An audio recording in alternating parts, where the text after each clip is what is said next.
దాంపత్యంలో స్త్రీకి కావలసిన 3 విషయాలు చెప్పు. అదే సార్, కోడి గుడ్డు గుడ్డ. ఆ ఏంటయ్యా? కాదు, కూడు గూడు గుడ్డ సార్. రే పట్టు సీరలు శారీలు గొలుసులు చెప్పరా. ఓ అవా. ఇక్కడ ఇతను తప్ప వేరే వాళ్ళు ఎవరైనా చెప్పగలరా? సార్ నేను చెప్తా. ఆ, రూల్ ప్రకారం చూసుకున్నట్టయితే నగలు సీరలు సినిమాలు షికార్లు కరెక్ట్ కదా మేడం? అందుకే మీ ఆవిడ మాడు మీద కొట్టి నీకు విడాకులు ఇచ్చింది. నేను చెప్తా జడ్జి బాబు. చెప్పు. శీలం సహనం బాధ్యత. నువ్వు ఉండు మాయా, ఏ కాలంలో ఉన్నావు నువ్వు? మిలాట్ నేను చెప్తాను. ఇన్స్టాగ్రామ్ లో మంచి రీల్స్, వెకేషన్స్, ఇంకా గుడ్ సెక్స్.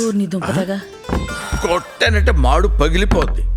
ఒక అమ్మాయిగా, భార్యగా నువ్వు చెప్పమ్మా, ఏం కావాలి? స్వేచ్ఛగా నన్ను ఆలోచించుకొని ఇవ్వాలి సార్. స్వతంత్రంగా ఆలోచనని పంచుకొని ఇవ్వాలి. సంసారంలో ఇద్దరూ సమానమని భావించాలి సార్. ఓ అవునా?